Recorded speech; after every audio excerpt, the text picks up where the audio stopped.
What's up guys, Tom Davis here, America's Canine Educator. On this episode, you will watch me transform and completely change a young pit bull's life in minutes right in front of her owners. So this dog basically came into the Upstate Canine Academy with a lot of pulling issues. You can see in the video the dog is constantly pulling with the slip collar and the martingale on, pulling on the neck, pulling on the trachea, pulling on the larynx, potentially causing a lot of damage if not already. So what we did is we simply put a little micro prong collar on the dog, which allows us to give a bunch of different points of pressure to really help stabilize and control the dog's behavior. And you will watch in this video, I will change this dog's life and behavior in minutes with the help of the prong collar. And you will also see by the end of the video that I am not using the prong collar continually to use the training. I'm only doing it for the introductory of teaching the dog exactly what I want and how I want it. So why don't you bring her on for a second. So you see how I'm going to explain how to do the whole process of the prong collar. Hey, no. You see how she's... Shay, zero focus. Right, and she's unresponsive, like 100%. She's just come here. Constantly choking herself out. No. Bring her back this way a little bit. Okay. So, and then possibly a little puke there. So what happens, like you could use a martingale, you can use a flat collar. The problem is she's pulling so hard on one point of pressure. Right. And you could use the slip collar, you could use the flat collar. Yeah. But here's my thing about it is she's not getting any direction at all. Right? So that's what the prong collar does, is it really helps us with that whole process. It's a bunch of different points of pressure, obviously not sharp. It's not meant to hurt a dog. It's meant to redirect pressure. And it's actually, in this circumstance, it's way safer to use because she's putting all of that on her trachea and her larynx. So what this does is instead of just that one point of pressure, because what happens a lot of times is, say this dog is literally doing all these different things, right? And she'll listen 20% of the time, maybe. Is that fair to say? So she's very, very non-responsive to the slip collar. And no. Okay. Leave it. Come on. so you see how much pressure she's putting on her larynx there? I don't love that. And obviously she doesn't either. So she's actually working herself up. Hey, shh, it's okay. So what I'm going to do, I know. So this is just a perfect example of like, could we bring out some food and have her be refocused on me? Right. Yeah, No. but is it going to No. fix the behavior? No. No, exactly. Guys, is I could get out some food and redirect her and she'd be right on me, but it's avoiding actually what we're dealing with here. And what that means is say we're full already, or we don't have food on us, or something like that. It's positive reinforcement to neglect and or avoid bad behavior. So could we take her away from the situation? Yes, but if somebody enters that she really wants to see, she'll disengage with the food, run over and do the same barking, hacking thing that we're gonna do. Could you use a harness? Sure. Is it gonna choke her? Absolutely not. But is it still gonna help you control her? Nope. She's just gonna keep bouncing off the end of the leash. So there's a lot of different things that you could do besides the e-collar, however, none of them are really gonna work. And I'll show you the difference between using something like this versus something like that. Now, that slip collar that we have on will work for probably the majority of the dogs we work with, but that's not what's going on right here. Just start it. So again, this is going to be, so instead of that one point of pressure, it's gonna be 2, 4, 6, 8, 10, 12, etc., all the way up to almost 20 points of pressure.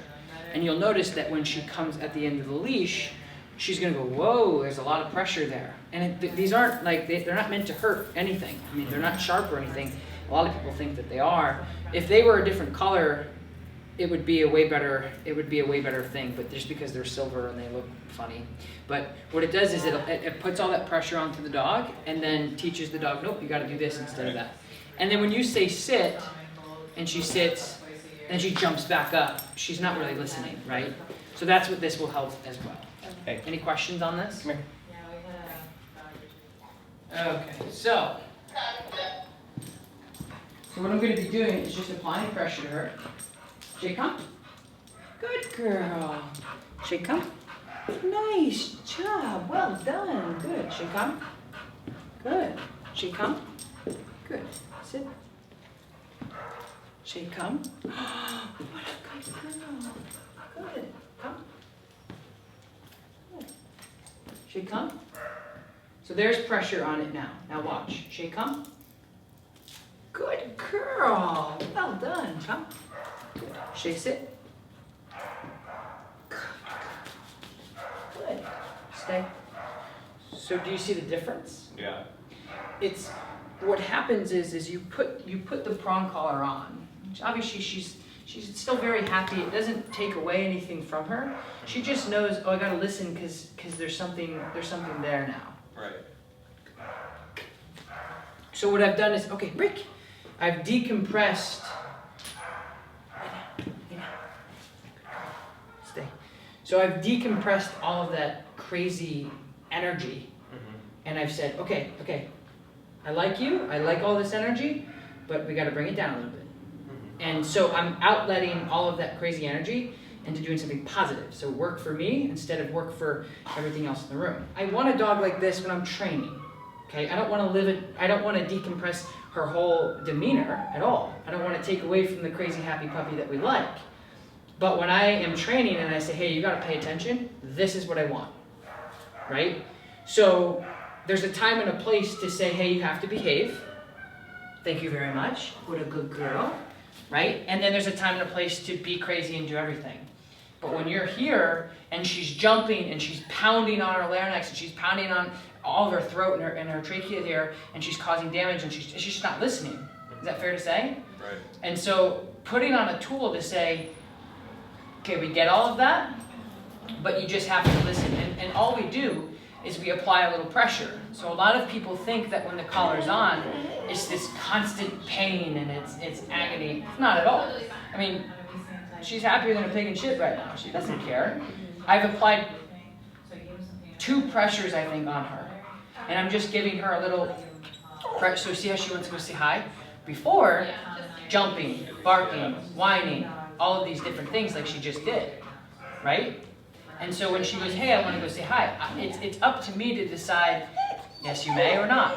But ultimately, she can't make that decision, okay? So when I want to pull away, Shay, come. Thank you, good girl. It's nice, right? Yeah. So here's the thing I want you to understand is, so looking at this whole process of going, well, what about if the collar's not on? Because you could say the same thing if I brought food out, but then I don't have it. But what I'm doing is my relationship is getting better right now. Because I'm telling her, if you bark, lunge, try to destroy your throat, there's consequences. How easy it is for me to get her off the other dog when she goes forward. Right. I give her a little pressure. Shay, come. Come. Yes, good girl. Much easier, right? No physical pressure. There's nothing that I could hurt her by, right? Not even up on her hinds. Exactly. She's not riding the snowmobile like this, trying to get to the other dog. I simply just Shay, come. Yes. Down. Good. Heel. Sit. Good. Stay. 5 minutes ago, there's no way this would have happened without that prong. Right? Now, take this off.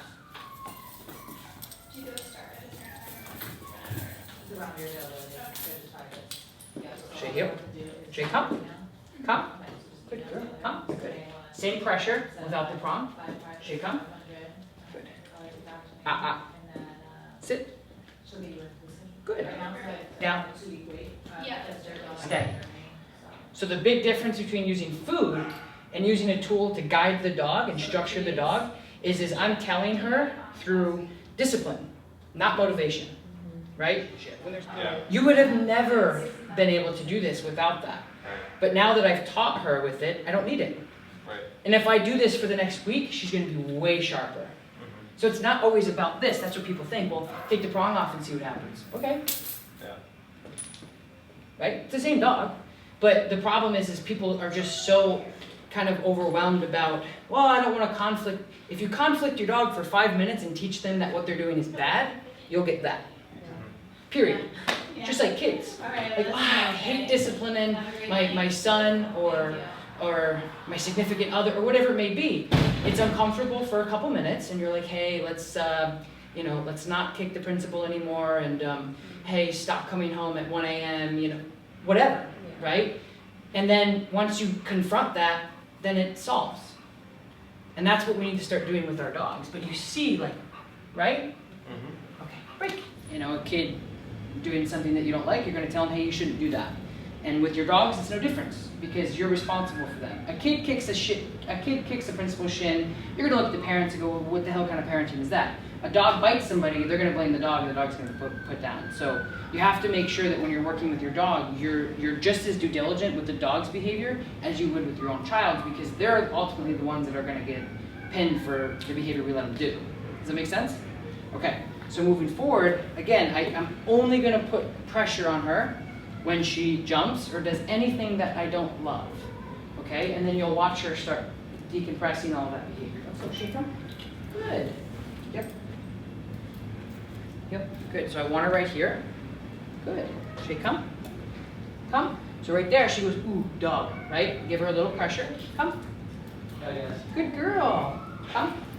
Good girl. Well done. So I don't care if she goes and plays with another dog and does whatever she wants. However, when I simply say, hey, let's go this way, and she knows exactly what it is, and she goes, screw you, and flips me off, that's a testament to our relationship. I'm letting her get away with that. Does that make sense?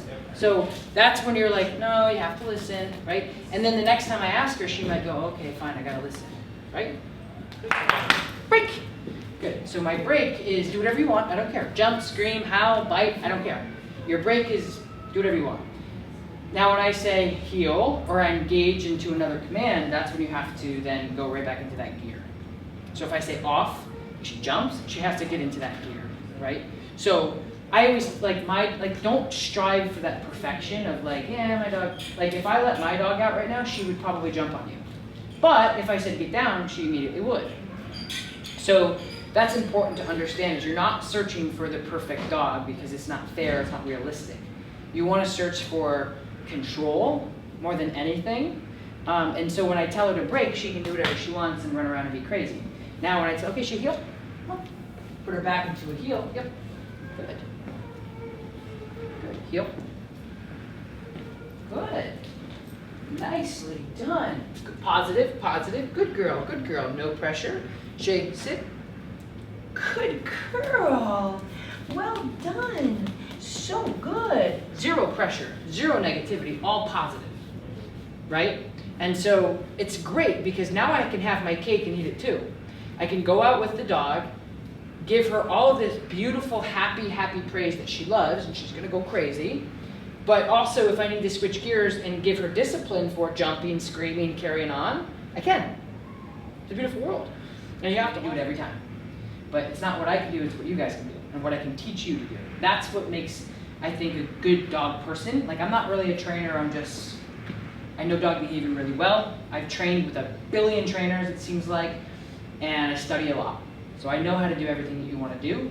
The hard part and what I specialize in is teach you guys how to do it. So I'm a really good coach, I'm a really good educator on how to teach you how to do it. There's so many people that are good with dogs, but there's not a lot of people who can transfer that good, right? That's where this whole transition comes in. So here's what you don't want to do. You don't want to give her pressure, because she's going to go, oh God, what did I do wrong? What did I do wrong? And look at her. What you want to do is put the leash in one hand, okay? And then walk forward, heel. Good, heel. See, she's looking at me, right? Heel. Sit.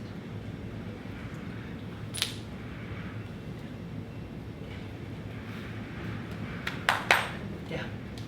I know.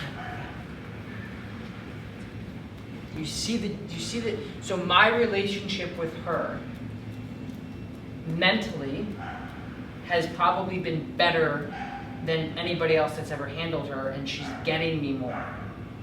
Follow?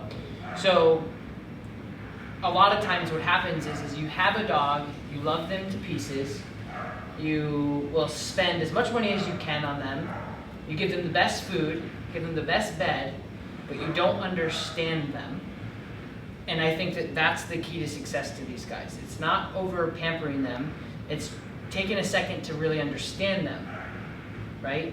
And you can see how much respect she has for me. And you can see her whole demeanor of crazy, crazy, crazy, jump, jump, jump. Because nobody wants to be around that dog. Like your friends don't, your family doesn't, you probably don't at most times. And that makes her look bad. That's not who she is. This is who she is. Where she's like, oh, you know what you're doing? Cool, I'll chill.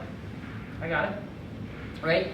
That's who she is. It's kind of like being around somebody that you're really comfortable with, that you've known forever, versus being around somebody who you've just met. You're kind of like trying to spark up conversations. You're saying stupid stuff.